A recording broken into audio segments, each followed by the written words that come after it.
Hello and welcome to From Mrs. to Me, a podcast where you'll be inspired by courageous stories of strength and resilience told by women just like you who have been through the upheaval of divorce. This is their journey from Mrs. to Me, finding their true identity and creating a bold, beautiful life. I'm Crissy Freeman and I'm your host, a certified life coach and divorced mother of two. Join me each week as we explore real stories of divorce and what it takes to transform and live in alignment with the real you.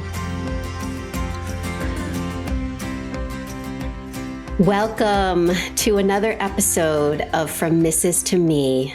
I'm Crissy Freeman, divorce empowerment coach and your host. I'm so excited to share this episode with you. Our next guest, Mary Toland Shaw, and I met through a mutual friend, Julie Riesler, owner of the Life Designer Coach Academy. As fellow graduates of Julie's coaching program, I was immediately drawn to Mary's story of transformation after divorce. I always say there are no accidents in life, and meeting Mary was certainly no accident. So for some background on Mary went through her divorce in 2009 after 23 years of marriage. Like so many of us, Mary's marriage had become a partnership that wasn't life-giving or in alignment with the life she knew she wanted.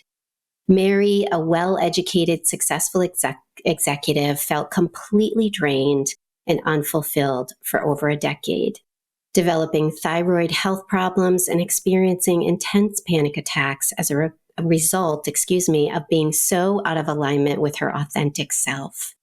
Mary recognized that she wasn't helping anyone in her family by staying in this relationship. With the support of her faith, friends, and family, Mary summoned the courage to leave and reestablish a new and better life for herself and her 3 teenage children. So on today's program, we'll follow Mary's healing path to rediscovering herself, reclaiming her dignity, and her blossoming as an individual and a mom, redefining family. So today, Mary is a spiritual life coach, a heart math mentor, a retreat speaker, and a life-cycle celebrant. Wow. Welcome, Mary, to our show. So much for you to share, and I'm so excited to have you. Oh, I'm just absolutely delighted to be here, Crissy. It's such an honor and privilege to be on this show with you and to really reach out to all the beautiful sovereign women. My heart is just filled with so much compassionate care for each woman's journey. So I'm just really appreciative to be here. Oh, so happy to have you. And for those of you who don't know Mary, she literally leads with her heart. And that is one of the many things that drew me to Mary, but I know you will feel the same after this episode today. So Mary, to go back to your bio a little bit, you talk about some of the health issues you experience. You talk about thyroid issues and panic attacks during your marriage. And what I wanted to go back and look at is, at that time, can you describe for me who Mary was? Oh, sure. Thank you. That's a great question, Crissy. I would say that Mary was a compartmentalization expert. I had learned to press down anything that was coming up that felt difficult and convinced myself that I had the power to press it down and therefore not deal with it. And if I didn't deal with it, that somehow it would just go away. And it took me being in therapy when these health issues really started to arise to recognize that as I pressed those issues down, they were like trash. They became smelly. They became ugly. They started to compost within me, destroying my very lifeblood. And that I had to open that vat and air it out and let everything come up. Let the resentment, the anger, the sadness, the regret, the loneliness, the fear. And I was really afraid at that point. And I think that's why when I would have the panic attacks quite commonly in the car when I was by myself, And I think it was a container, almost a sacred container, where my true self would just start to come up. And I was so afraid of it overwhelming me, Crissy, that the energy it was taking to hold it down created this agita within me that really caused the panic attacks. And it wasn't until I sat and got the help from just a marvelous psychologist who helped me to see that vat could be aired out, that it could be once again made fragrant, and that by just dwelling in those emotions that were unpleasant and facing that they were trying to protect me, that they had messages for me, that they were gifts to me rather than something to be contained, to be shut down. But even as a little girl, I had been taught very much, Crissy, when I'd come home from school and be angry or upset about something, my mom would say, why don't you go to your room? And when you're ready to come back out with a smile, then come back out. And I had been given that messaging that anything less than beautiful, pleasant, positive, gracious was not acceptable. And that would isolate me, and that was a way of being that was not okay. And I took that into my adulthood without question and faced the consequences of the choices I made about those emotions that were difficult, about realities that I didn't want to face. Yeah. Oh, so many great things I think that you shared. I mean, so many of us push down these feelings, and it's subconscious. We don't even really realize what's happening at the time, right? And until it gets to that point where your body is amazing in that it does speak to us. And we're not always listening to it, but there are always these messages that I think we are getting. And it's not until we actually get to that point of, wait a minute, there's something wrong here. And it's that message that comes to us, and it comes to us in so many different ways. And I want to speak just briefly about panic attacks because I know I experienced them, and I know so many women that I've spoken to before have experienced them. And just briefly, so the audience, if you've ever experienced one, sometimes, people think they're having a heart attack. Yes. It's literally, you get these cold sweats, your heart is racing like it's going to come out of your chest. You feel these, this overwhelming fear. That's all that I can, it's the only way to describe it. And when I would get them, the one thing that would calm me down was I would walk, my children are young at the time, and I would walk into their room and I would watch them breathe as they were sleeping. And that was the only thing that could bring me back into my body and ground myself to say, okay, let's get back in the moment. This is not what you think it is. This is all fear. This is all anxiety. And so I'm just sharing that because I think there's other people out there that do experience those. But what's so beautiful about your message, Mary, is that as that was happening, you realized, wait a minute, something's wrong and I need help. And that's when you sought that help. And that was that sort of that was that moment where you started to make things change and you put yourself first, right? Very good. So how beautiful. And I just have a couple of things I want to share from that, Crissy. So my therapist was marvelous and had me, one of the things she shared is that the body never lies. And she put me in with another specialist, a neuroemotional therapist. I was living in Tampa at the time, and so it meant driving over to St. Pete to see Dr. Mary. She was a chiropractor and a neuroemotional therapist, looking at where the fear, where the different emotions would reside in the body, and seeing what messages the body has. Well, I was so debilitated by the panic attacks that I couldn't get over the bridge. I would drive partway over the bridge and sometimes have to sit for as long as an hour or 2 hours to to get myself over the bridge to be able to go and see her. And I'd have to cancel my appointment with her because I'd say, I'm on the side of the Howard Franklin. I'm on the side of the road. I can't move. And, and I'd get home and I'd just go to bed because, as you were saying, I truly felt like I had had a heart attack. And I had a beautiful friend, Linda, who I was telling this story to, and she made a commitment to me that if I made appointments on a Saturday with Dr. Mary, that she would drive over from St. Pete and drive me over to Dr. Mary's so I could get to those appointments and then drive me back to Tampa. And through that, I was able to experience just being in that state of the now with her and realizing that in the state of the now, there was nothing that was going to debilitate me.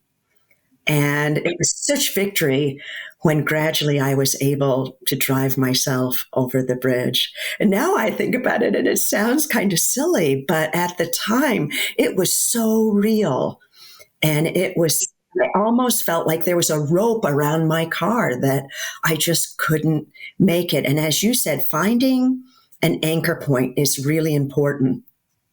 For me, it was just looking out on the water and realizing that the water was there and envisioning that water of Tampa Bay was comforting me, was embracing me, was not there as anything fearful, but there embracing me as I would drive over to get some help. And it was beautiful. I mean, it was a journey of recovery. And for folks who have never been through that kind of debilitating fear that just freezes you over, it's something that even the fear of having the panic attack could debilitate me. And gradually, I just surrendered. And the more I surrendered to the emotions that had me crippled in fear, the less and less the panic attacks became. Yeah. Oh, Mary, there's so much in what you just shared. One of the things is when we presence ourselves in the now, there is nothing wrong in this moment. As we stand here, as you sit there, there is nothing wrong in this moment. What happens is when we get outside of that and we start looking externally for things, or we start projecting into the future, or we start shaming ourselves for things in the past, we're not living in this moment. And in this moment, there is nothing wrong. And so I just love that about the now, how you shared that, and also how you shared about the water and it, sort of just comforting you. And, that there's a lot of work that I do in my Facebook group around visualization and how to really that also helps to ground you in, okay, you think about the water as it's sort of wrapping around you and comforting you in that moment and how beautiful. And it just shifts your mindset. And you just gave a perfect example of overcoming that fear by using that tool. And so how beautiful is that? And it also helps to shift me sort of to my next question, because you talked about this beautiful friend who, thank goodness for her, because she helped you to get over that bridge. And I think that is so important as we talk to the audience around, don't do this alone. We all need support. And, I always talk about the village, who is your village? And those people that love you unconditionally. And, when you want to make change and some hard changes and show up authentically, and you're so afraid of taking that step, lean on those people. And so my question to you is, tell me about that sort of shift. When we're in a marriage, we sometimes play that role of wife. And so we're not even allowing us to have that time with our friends or surround ourselves with those people. Tell me about your village, sort of how they played a role in you going through this transformation and really taking those steps towards changing your life. Yeah, thank you, Crissy. Oh, I'm just thinking of so many of the beautiful women and family members. When I was getting ready for my divorce, I was raised a cradle Catholic, and so when I took those vows at age 24, not even fully recognizing the impact of what those words might be, there was a tremendous amount of guilt in me and shame and agita about the thought of leaving and how I would be judged as a divorced woman, a single mom, maybe no longer acceptable somehow, full of shame. And it, I think about one of my friends, Sharon, who is just so incredibly beautiful and would periodically take me out to dinner. And she said, Mare, you're rusting on the runway. And her words just really powerfully seared me, Crissy. She said, there is so much potential in you. You are so much more than the box that you are crunching yourself into. I remember being with my friend Mary, and her just saying, you're a divine presence. And I just see so much light in you, and so much potential. And she just started tearing up. And she just said, let me know what it's going to take for Mary to be the best version of herself. My friend Lisa, who called me on the day I was leaving and just said, I am on the sidelines, baby. I am cheering you so hard today. Oh, you gave me chills. Oh, you just go, oh, I love these people in my life. Gail, who was this beautiful, soft, gentle spirit who said, you're modeling the way for so many. Do you realize that you're modeling the way, that you're excavating the path for so many, Mary, that just by what you're doing in your being and moving forward is setting the path for others. And then I go to my beautiful mom. My mom, the last 10 years of her life or so, suffered from vascular dementia, and for a number of years didn't know me most of the time, Crissy. And it's an illness I wouldn't wish on an enemy. And my mom was this beautiful, tender, gentle soul of a woman, and somebody I just adored. And I was up on a visit with my brother to help put her into assisted living, she and my dad, to make things easier on them. And my brother had stopped to get gas in the car. The phone rang. It was my husband. We got into a pretty heated argument. My kids were with a friend of mine. Another beautiful way, my friend Karen had offered to take care of my kids so that I could be up with my parents. And the tenor of the call was really uncomfortable and unarming and almost hostile. And my mom, with the most beautiful eyes, looked at me in the back seat. And she said, oh, love. And I knew she was lucid in that moment. She said, get out, stay out. And such a gift to me. We can't do it alone. It's the prayers. It's the good wishes. It's people seeing who we could be and encouraging us in that vision of ourselves.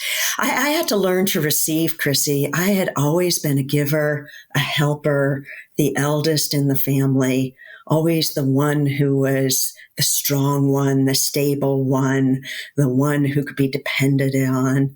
And I realized I couldn't do it alone. A lot of times I did. I had to ask for help. I had to have a friend come over so I could have a good cry. I had to, you can't do it alone. It's just too hard. It's too hard alone. And I think a lot of what debilitated me for the years that I stayed in, trying to make a go of it, was thinking that I had to do it alone. And it wasn't until I was too weak to do it alone that I finally put out my hands and said, help, I can't do this. I can't stay in this, but I can't get out of this alone. I need somebody to help pull me out. because I'm too entrenched. Yeah. Yeah. Wow. So many. You have, first of all, a beautiful village. So I have to tell you, those women, all Mm. of them, I want to hug them because they sound just beautiful and amazing souls. So how blessed are you? And, I do want to share with other women out there that, are struggling to find their village, because there are those women out there who have secluded themselves so much. And, now they want to get out of the marriage, and they feel like they don't have anyone. There are so many ways. I know you are so involved in the church, Mary, and I know that you've met a lot of people through the church, and I'm sure you've met them in other ways. But, there are different communities where you feel connected to others. And, it could be church, it could be a yoga studio, it could be a women's group, it could be volunteering. Find what lights you up and what brings you joy and go to those places. And I encourage you, just it can be scary, but I do also feel that change happens when we get out of our comfort zone. And as much as it's not always a good comfort zone, it's still comfort because you know it, even if it's challenging. So really putting yourself out there can be hard, but it also can be so beautiful. And your story is just another example in the beauty of friendship. So thank you for that. And God bless your mother as well, because what a beautiful gift she gave you. So, I do want to shift for just a minute and so all, these friends, you have all this support, you're now going to therapy, you're getting yourself better, and you're sort of clearing out that stuckness. And so tell me now, when did you sort of make that decision to leave and know that it was time? Yeah, it's interesting, Crissy. When the student is ready, the teachers will come. I ended up going to some marriage counseling. We decided to get some marriage counseling, and it ended up being divorce counseling. We went to a counselor who asked to see us each individually, and it was a reinforcement of the messaging I had already been receiving from friends, from family. And he was a choice therapist. It was how he described it. And he really ascribed to Wayne Dyer's book, Change Your Thoughts, Change Your Life, and very much about a lot of the work that Hay House does that I love so much. And it was interesting because he woke me up. I went in for the very first visit alone, and he said, "What are you doing? You're this beautiful woman, elegantly dressed, who's holding it together with 3 teenage kids and a consuming executive job. You're polite and you're kind and you're gentle, and you have in no way disparaged your husband. Do you realize you have choice to be something so much more than you are right now?" And it woke me up. It really woke me up, Crissy, that it really wasn't anything about my husband. It was about me playing too small, choosing to play too small, choosing, as you said so eloquently, to sit in that place of familiarity, in that place of suffering, chosen suffering. Chosen suffering. I don't know what that did to feed me, but it woke me up. It's like staying in a meadow where there's a lot of weeds, when you can walk down the street to the most beautiful flowering meadow and be fed the fragrance and the beauty and the vibrancy of those wildflowers. And I just said yes that day. I gave my fiat to say yes to something new, to something different, recognizing that living in the energy I was living in was not feeding anyone. And it was like something inside me stood up for me and said, yes, as a kid, I remember my parents forced me to take Irish step dancing. I remember going and absolutely hating it. It was just not. I thought you were going to say you loved it. No, I was the youngest kid in the class. I was scrawny. I couldn't seem to hold my back erect and only move my feet. And I finally said one day to my mom, I hate this. I just really don't like this. This is not me. I want to go to tap and jazz and ballet class with my girlfriends. I don't want to be in this class.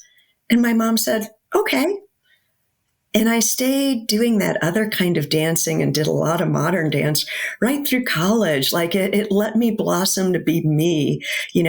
My father had me take up violin when I was 12 and hated violin. It wasn't that I didn't like the beauty of the violin, and I still love it as an instrument, but it felt constraining to me. And I begged him when I was 13, can you buy me a guitar, Dad? And I still play guitar. I love 12 string. It was just my instrument. Sometimes you're just out of alignment and you know it. And I thought, I need to recapture that girl, that 9-year-old girl, that 13-year-old girl who could speak her mind to say, this is out of alignment with me. This isn't really the best me. And when I was able to do that, I knew it was time to go. And then things started happening.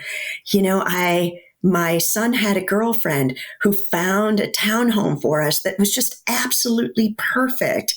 I talked to my boss and let him know what I was going through and that it was going to be difficult. And he was like, work 2 days a week from home. I'll get you a laptop. I want this to work for you. I see this person inside that I'm excited about.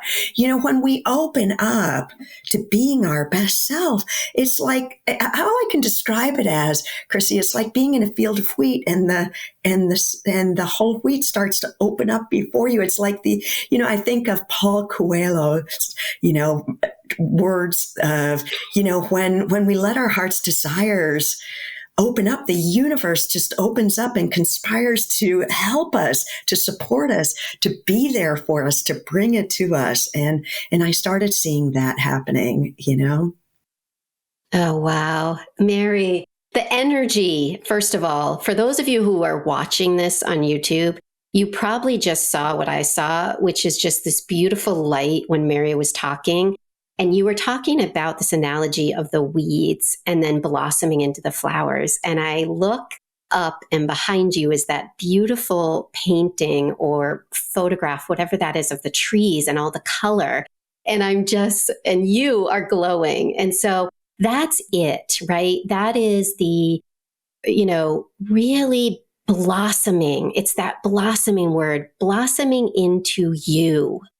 Who are you? And once you make that decision, the universe rewards you. It's like it's just been waiting for you to say yes to yourself. And as soon as you do that, all of these beautiful gifts submerge or come to life, and they just present themselves to you. And also, once you start speaking it out loud and you start, then all of these things start coming to you. Now, that's part of the sort of manifestation of really bringing those beautiful things into your life is you have to speak it, feel it, love it, and live it. And as hard as it is, it's stepping outside. You got to first step out of that comfort, that restrictive person that is holding you back. And you just have to take one step at a time every single day. And it sounds like that's what you did. And all this beauty opened up as a result. Well, and something's coming to me, Crissy, that I've never thought about before, but I want to share it here. I think it's a spirit. Please do. My kids were raised in Florida. We used to go to Disney a lot, especially, in different seasons where it was nice weather. And I always remember as it would get dark and you'd enter into the darkness, you'd have to put on your glow stick. You'd have to let your glow Yes. stick come on, that beautiful necklace of vibrant color. And going into divorce, I'm not going to deny it, is a bit of going into the darkness. You haven't been there before. You don't know what you're facing. And we can't sugarcoat it. There are a plethora of emotions that come forward, whether it be fear or regret or loneliness or shame or anger or desolation or just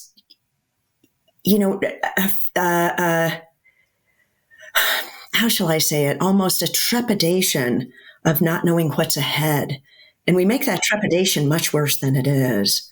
And I think my great discovery was finding that glow stick inside me, that spark of God, that spark of love that could not be put out.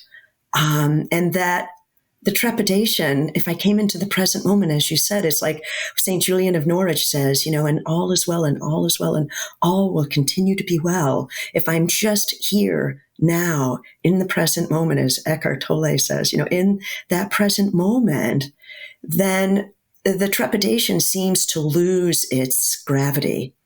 But when I stayed in that trepidation, I couldn't take the next step, Crissy. I was debilitated from the next step. But when I was able to just return to that glow stick within, that, I like to call it that speck of God that he puts in us that is unique to us, then So beautiful. Then we're just able to say, I don't know what the future holds for me, but I've got this little candle burning inside of me that's going to light the way. And I'm just trusting that the path will not overwhelm me, that it's just a step at a time. And I'm not needing to make more than a step at a time. Exactly. And it's just surrendering to that, right? Yeah. It's that surrender to now, to what is, because all we have is right now. And we can take a step in this moment, one baby step, and it will start to shift things. So thank you for sharing that about the glow stick. I absolutely love that because I know exactly what you're talking about. And I'm sure that resonated with so many women out there. So thank you for sharing that, Mary. And I do want to highlight something that you mention as well in your bio, and you talk about this healing path to rediscovering yourself.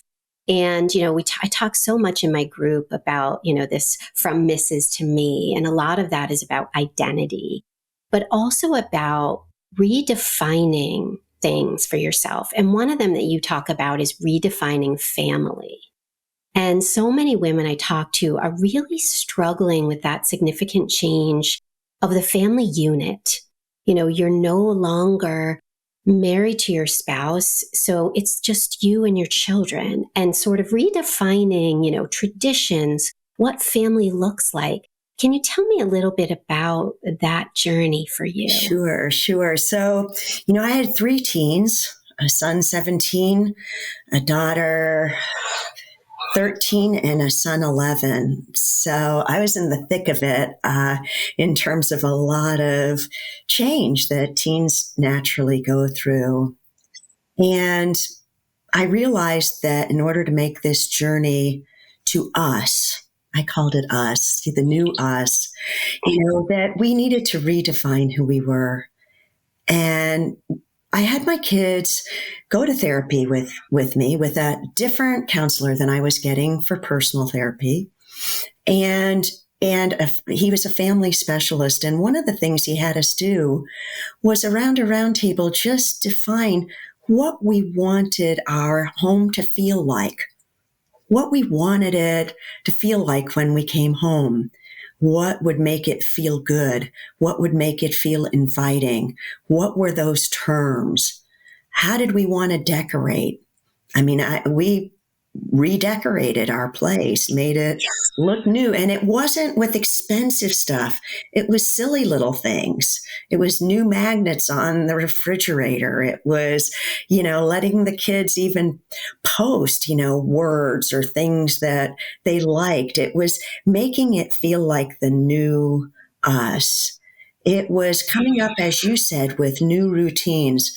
We made a routine because of where we lived of, on those nice days, going to the beach and just just sitting together, of just listening to the water, of just being present with each other. A lot of times we didn't say much and we just each did our own thing. My son Stephen loved to make art, sand art on the shore, and just letting himself express, just taking long walks with my daughter along the shoreline. It was, simple. I really emphasize simplicity.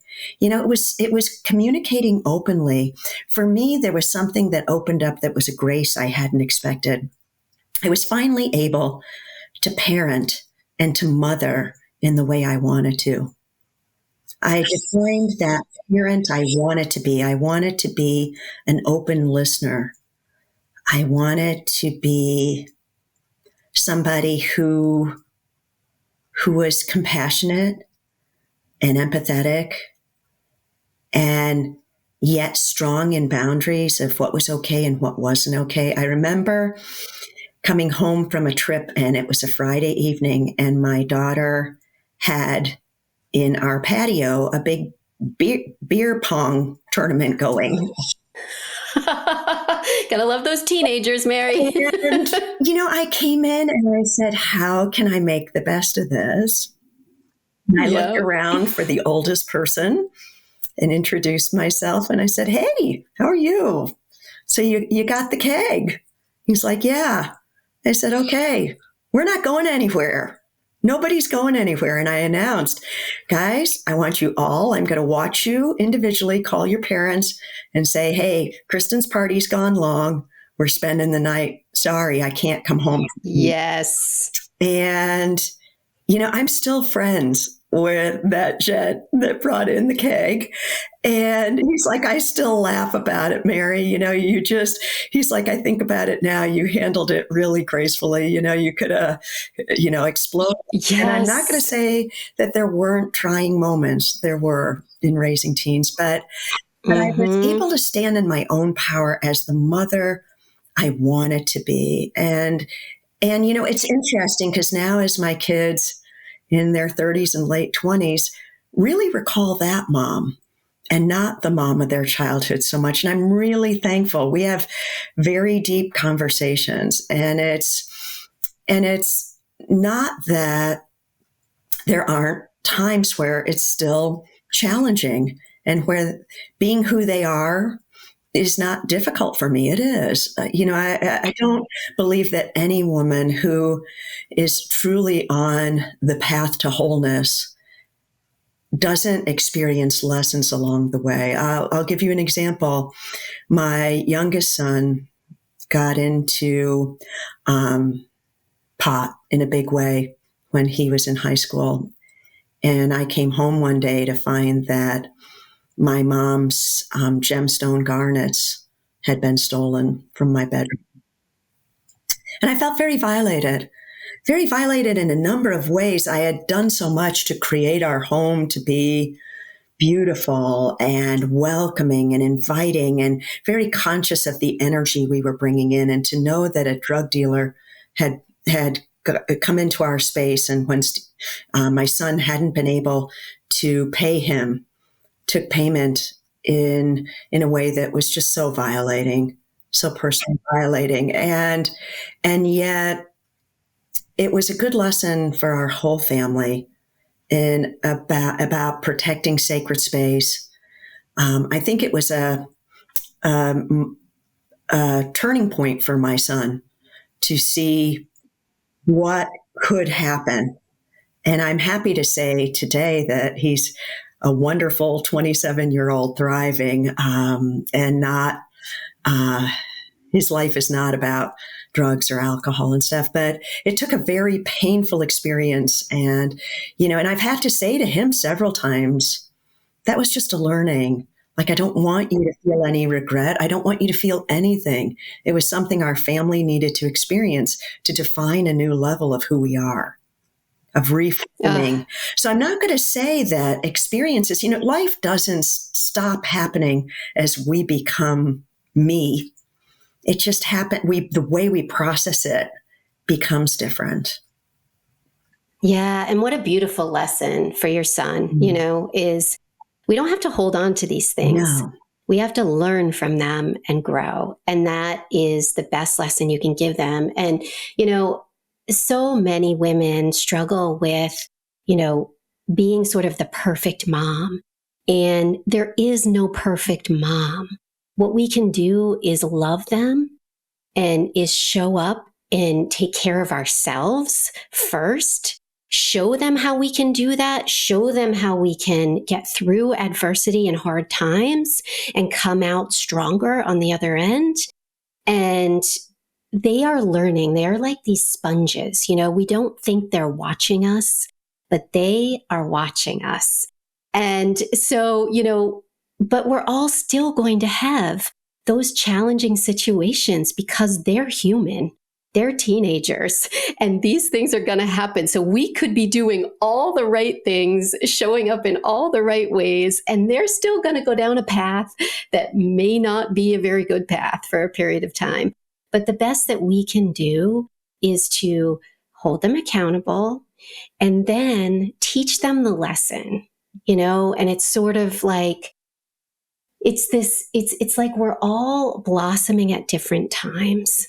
And we're learning as we go. And so I think, one of the things that I remember so much, what you told me, it just reminded me of, you taking them to the beach and you just showing up differently and, creating this new home together with them. And, I will never forget starting my journaling practice. That was something that became really, and it's still to this day, I journal every single morning. And it was something that was really important to me. And it was really important to me that my daughter saw me taking that time for myself.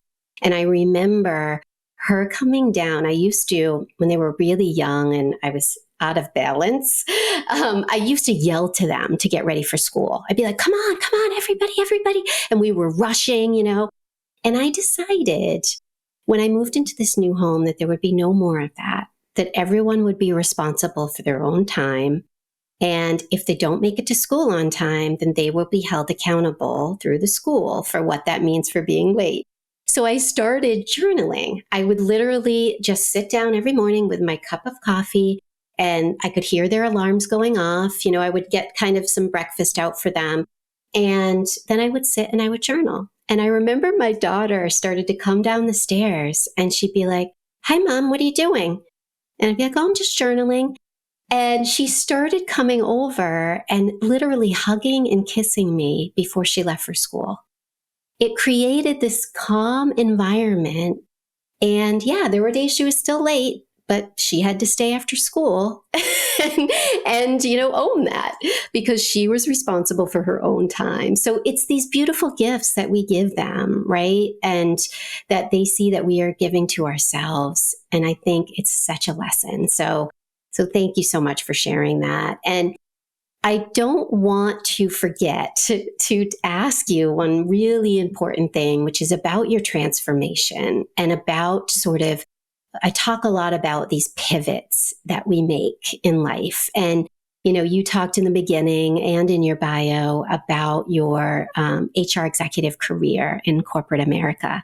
And I know that was something that, was a big part of your life for a long time. And so talk about a pivot. You are now a spiritual life coach. You're a retreat speaker. You're a life-cycle celebrant. Wow. So can you tell me about that pivot and how you made that pivot? Because so many women are afraid to do that. Sure. So a couple of things influenced that in a big way, Crissy. I'm not sure if I hadn't gone through my divorce that I ever would have changed out of that comfort zone or discomfort zone of HR. It's interesting. When my son Nathaniel turned 30, we were in the car and I want to mention that our journey to me and our journey in family as mom is continuously changing too and unfolding. It's dynamic. It's never static. And I remember we were in the car and he said, Mom, I've got something to share that's really deep. And I had learned by that point from my years of having meditation practice to breathe in deeply and so that I would be in response rather than reaction. And he said, Mom, God's got a bigger calling on my life. And this was in 2018, 2019. And he said, I'm going to go to Nepal to go work at an orphanage in Kathmandu. And I said, how long are you going for? And he said, I have no idea. I'm going to see what unfolds.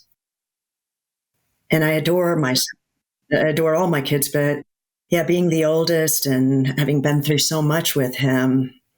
And I said, wow, that's fantastic.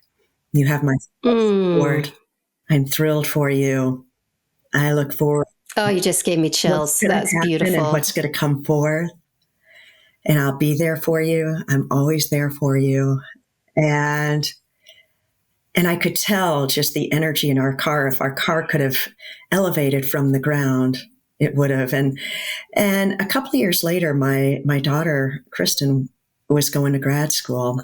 And she asked if we could go on a trip. She's decided to go to grad school in Sweden, in Stockholm at KTH University. And it was really hitting me, wow, she's going to be really far away. She said, how about if we go to Iceland and make a transition? Let's take a week in Iceland together, Mom, and go sightseeing in nature. Yes. And I said, okay. And then she was going to be going to Sweden and I was going to be going back to Florida.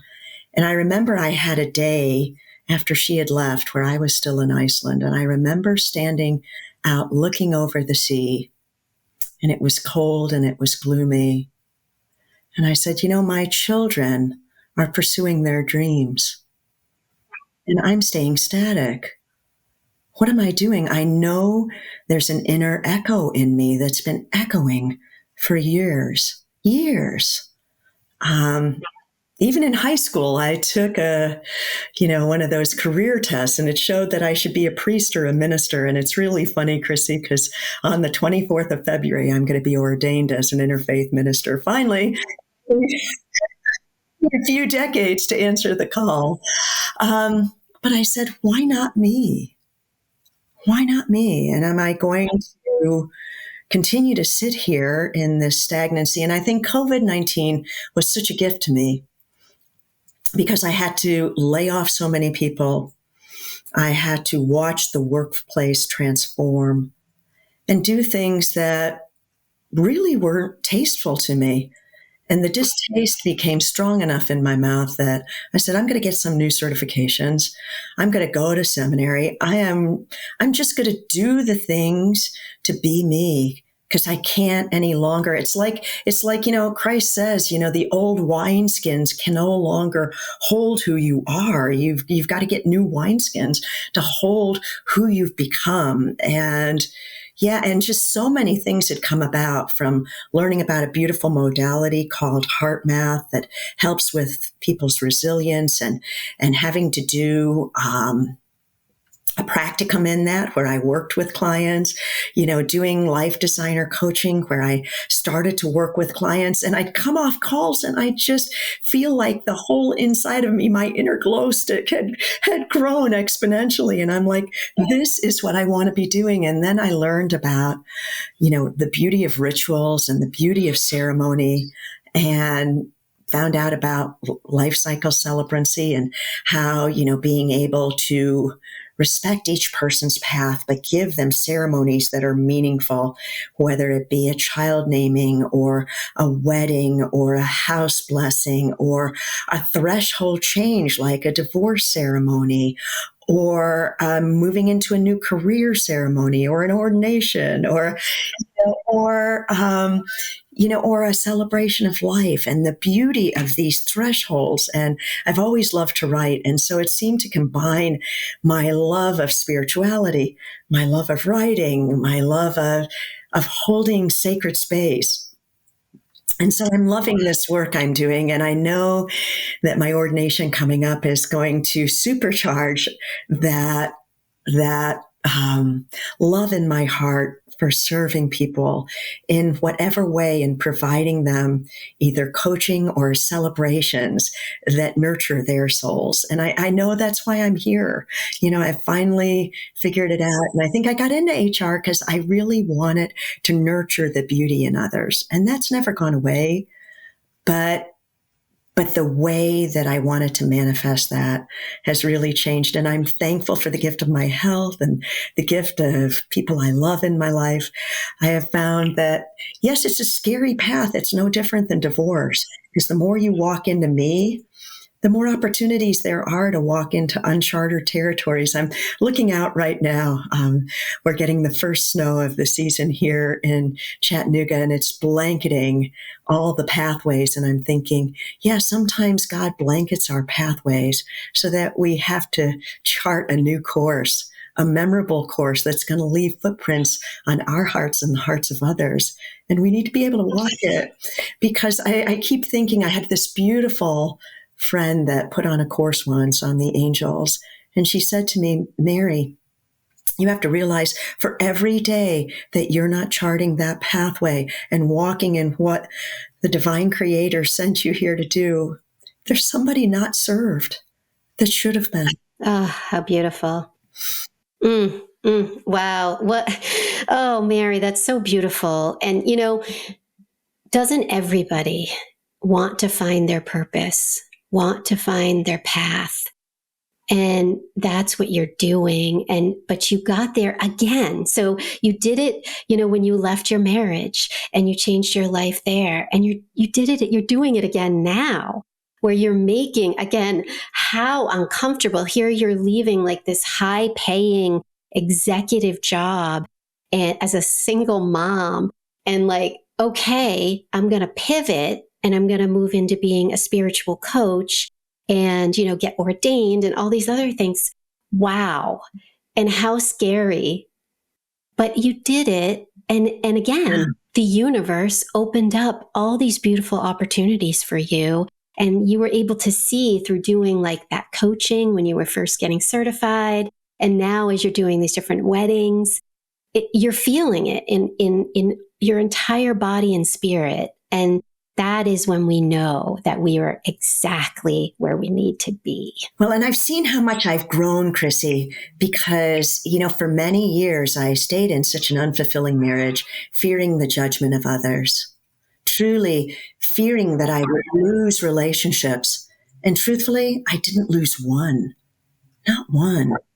And then I feared becoming an interfaith minister as a Catholic, that I'm going to lose so many of my Catholic and Christian friends, that they're going to think that I've, lost my sense of self and stuff. Instead, as I've positioned it, that I'm ministering and reaching out with so much divine love to those that have different paths to the truth, I found that anybody who's had condemnation for me, it's really okay. I'm okay with it, because I have so much love that's been nurtured within me right now. And God's brought me whole new tribes of people, both to have, as you were saying, that grounding of friendship to support me in it, like yourself, and new people to serve that I wouldn't have ever maybe known otherwise. And, and sometimes life costs that. In order to be who we are, sometimes there is a cost. And we have to say, it's more important to walk in what we just know as we know in our own divine light than to worry about what others will judge us in. And for so many years, I found I was I'd push it down, and compartmentalize it and say, I guess I've got to stay here because that judgment is just pushing me down. And I just said, no, that judgment can't ever push me down again.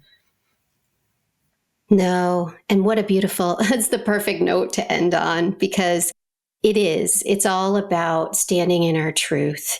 It's about being authentic to who we are. And when you do that, you just watch everything unfold beautifully. And that's what's happened in your life. And I'm so happy for you. And I'm so happy for those that are going to be blessed by the work that you are doing. And so I do want to ask for the audience, how can they get in touch with you, Mary, if they want to work with you, either as a coach or as an ordained minister? Beautiful. And thank you, Crissy. So my website is www.sacredrelationship.com. You can reach out to me at any time, and I welcome it, at mary@sacredrelationship.com. There's no S, it's just singular. Sacred relationship, your relationship with you, your relationship with the me that is you, and also that divine sacred light that exists within you. I would love if you ever have a retreat where you'd love me to be a speaker, if you would like to have a ceremony celebrating your progress, would love to joyously celebrate you in that. If you have any friends that are having any kind of life threshold, be it moving into a new house and wanting a house blessing, or a baby naming, or anything that you might like to celebrate, there's always reason in these thresholds to have special ceremonies that help us to move into them with power, with grace, with wholeness. And I love that. So I am willing to do work online, or, talk to me if we'd ever need to make a trip and, you need me in person, we can work that out too. So thank you. Great. And I'll be including that in the show notes as well for people who are listening. So you can find all of Mary's information there. And yes, when I start building my own retreats, of course, I will be having Mary there as well, because I want to meet her in person, because we have not had the pleasure of meeting one another in person yet, but we are going to do that. So thank you so much, Mary, for being here. What a beautiful interview and message for our audience. And for those of you that are interested in joining the From Mrs. to Me community, find us on Facebook at From Mrs. to Me, Rediscovering You After Divorce. And right now we are in the middle of doing a 30-day intention challenge, which is so amazing. So come check it out there. And if you like this episode, please like us on Facebook, follow us, and I look forward to seeing you again on our next episode of From Mrs. to Me. Until then, stay strong. Sending love. I hope you enjoyed another episode of From Mrs. to Me, real life stories of real women and their journey of transformation after divorce. I'm Crissy Freeman, and if you like this episode, please drop a review in Apple Podcasts or wherever you listen to your favorite podcasts. Do you have a story to share? Are you ready to inspire other women on their journey through divorce? If so, find me on Instagram at From Mrs. to Me. For more tools and resources on creating your path to transformation after divorce, follow my community on Facebook, From Mrs. to Me, Rediscovering You After Divorce.